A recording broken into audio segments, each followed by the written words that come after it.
It's The Real News. I'm Dharna Noor. The U.S. Senate voted no on a resolution for the Green New Deal on Tuesday afternoon. They held the procedural vote at the behest of Senate Majority Leader Mitch McConnell, who said that he wanted to get Democrats on record. The resolution, introduced last month by New York Representative Alexandria Ocasio-Cortez and Massachusetts Senator Ed Markey, outlines a broad plan to tackle the climate crisis by reaching net zero emissions within a decade while creating millions of jobs, investing in infrastructure, and centering frontline communities. Democrats have said that McConnell's call for a vote was an attack, and they voted present instead of yes or no on the resolution to show unanimity. Even resolution sponsor Markey voted present. Now joining me to talk about this vote is Jeremy Ornstein, an 18-year-old fellow and spokesperson with the Sunrise Movement. Sunrise is the youth-led environmental organization that spearheaded the push for the Green New Deal. Thanks so much for being on, Jeremy. Yeah, my pleasure. I'm looking forward to the conversation. So I want to start by asking you to talk about the Senate Democrat strategy on the floor today. Again, even Markey, the Senate sponsor of this resolution, just voted present. Here he is at a press conference that y'all, Sunrise, held before the hearing. Republicans and President Trump may choose to be in denial about the consequences of climate change, but to ordinary people, climate change is not politics. It is life and death. But instead of confronting this generational challenge, Senate Republicans and their leader, Mitch McConnell, have scheduled a sham vote today on the Green New Deal resolution on the floor of the United States Senate. They are calling this vote without hearings, without expert testimony, without any true discussion of the costs of climate inaction and the massive potential for clean energy job creation in our country. And that is because Senator McConnell wants to sabotage the call for climate action.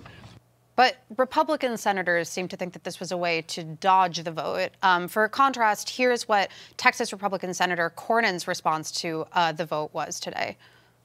But this proposal is a pie in the sky, unattainable, in destination with no details of how to arrive there. So as the Senate prepares to vote on the Green New Deal, I'd ask we keep in mind that our constituents didn't send us here to Washington to vote present. That's a cop-out. Voting present? Give me a break. So what do you make of this strategy? Was it a cop-out to vote present? Did you support the strategy? That's a good question.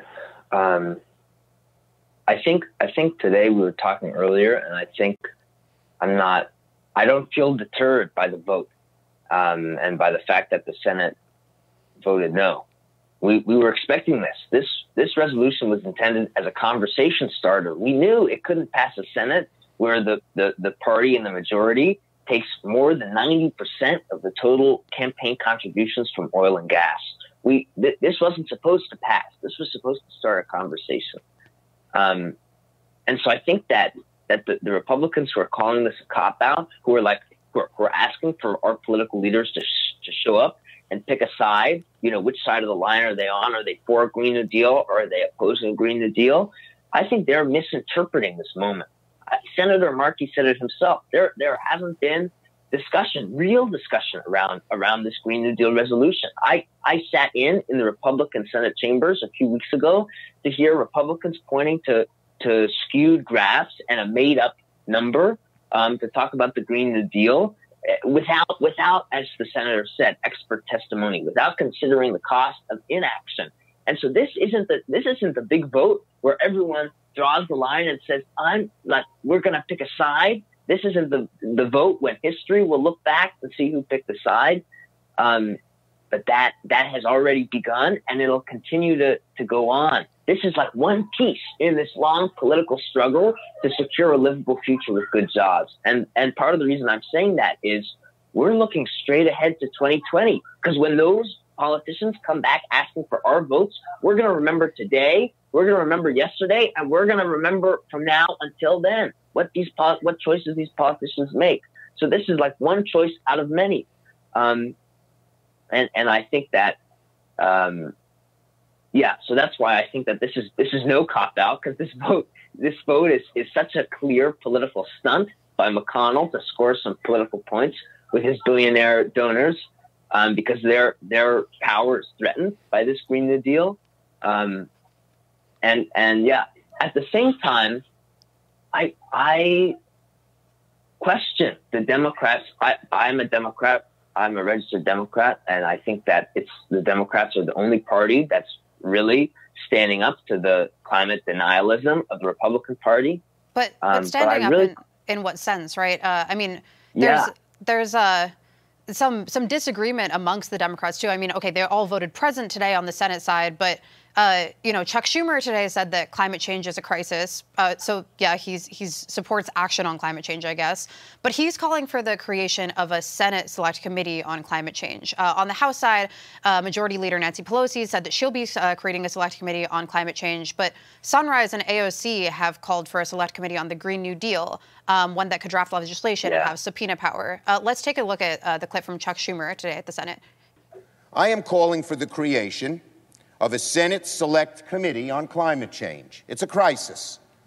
Ask the farmers in Iowa and Nebraska and Kansas if they think it's a crisis. The very least we can do is do what the House did and set up a select committee on climate change, bipartisan. The committee could be partners with the House committee, and we might actually get something done, not sham votes that everyone knows are a joke, a political joke. If there ever were an issue that demanded focus from this chamber, this is it.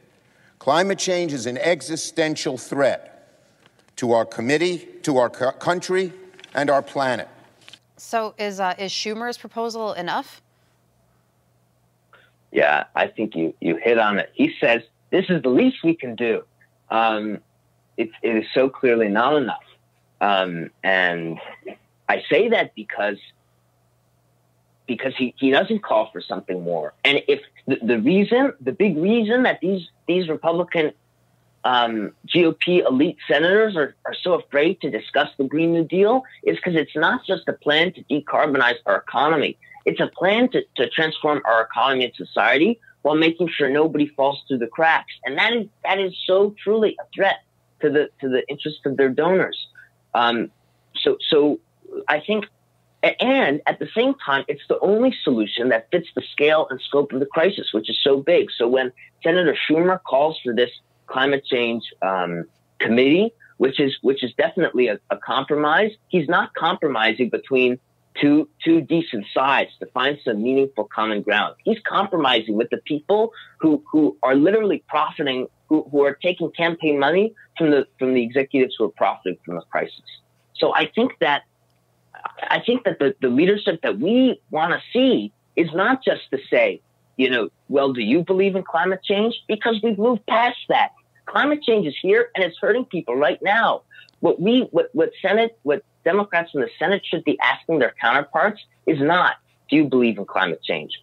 If they don't believe in climate change, they're beyond politically irrelevant. The question we've got to be asking is, what is your plan that fits the scale and scope, that gets us to 100% renewable in line with the IPCC report?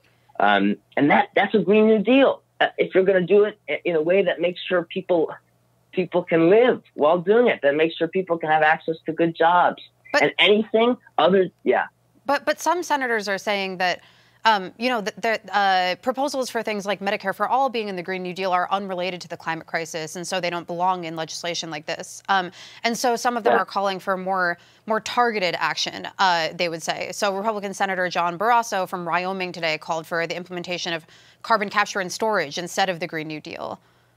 And Senator Cornyn said that it may as well include a proposal for free beer and pizza. Why do things like Medicare for All belong in a resolution to fight the climate crisis? Good question. I wonder how much money the senator from Texas has taken from the people who are profiting from the destruction of our future. And I hope he knows that tackling a crisis this big is no joke. And that a lot of the people who are going to be affected by this, we can't drink free beer. Guess what? I'm not 21. So I hope the senator hears that one. And more importantly, I think, is that the Green New Deal, the reason the Green New Deal isn't just being championed by environmental groups isn't just being championed by people who live in rural areas or urban areas or suburban, East Coast, West Coast, heartland, but by all these groups, by people who are fighting for a new economy and who live in all parts of the country, who come from all walks of life, is because it doesn't just address one thing. It actually transforms our country to deal with many interconnected crises.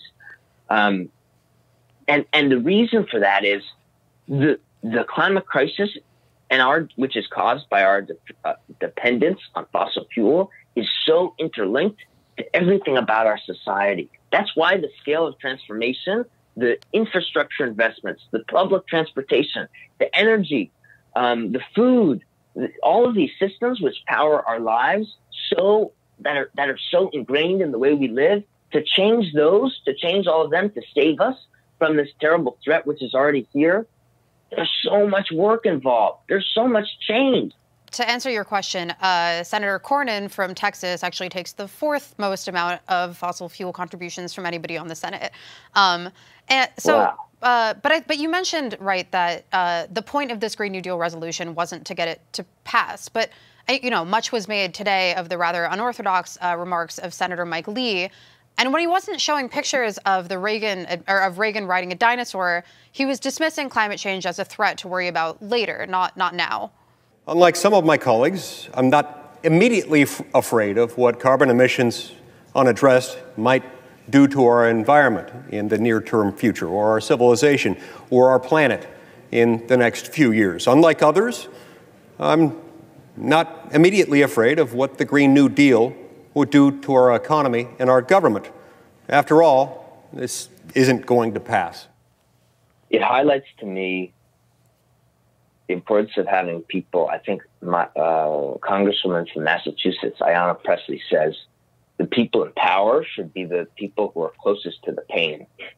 So I'm sure that the senator from Utah knows where his water is coming from every day, and isn't worried about heat waves. I'm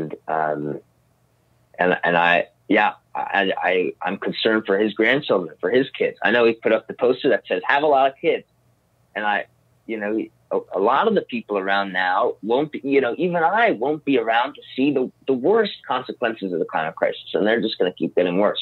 So I think it's really important that our leadership reflects all the people who are dealing with the challenges of today. That's the first thought. And second,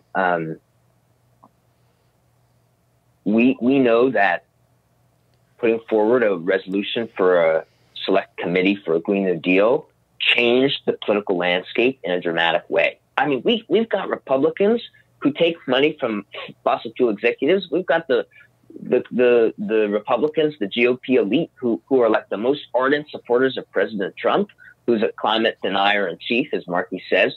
Those Republicans, those GOP elite politicians are putting forward their own plans to deal with climate change that, of course, don't match the scale and scope of the crisis, but they're being forced to do this politically.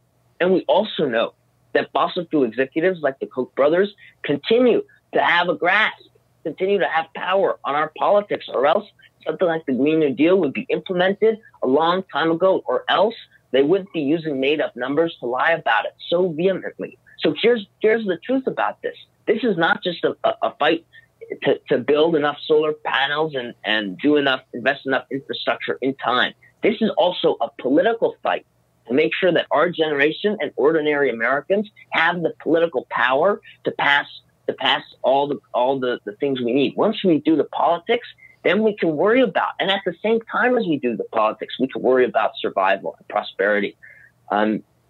But we know that the enemy really is clear. That there are people who are very invested in holding back action. And when we do something like we did in November and December, and now introducing a Green New Deal resolution, making a really bold political ask, that's when we challenge Senator Lee to say, what's your plan? That's when we get him on the record talking about babies, talking so clearly, naive about the situation, naive about the threat. And that's how we tell our fellow Americans. That's how we expose the crisis, expose the corruption. And that's how we set ourselves up to win in 2020. And we can, I think it's good when members of Congress talk about talk about more incremental approaches, I think fine. Let's do all the small things too, because we're going to have to do them at some point. But if we don't take bold political leadership, then we'll never go all the way. And if we don't take bold political leadership, we'll never exile the fossil fuel campaigns, the fossil fuel billionaires from our politics.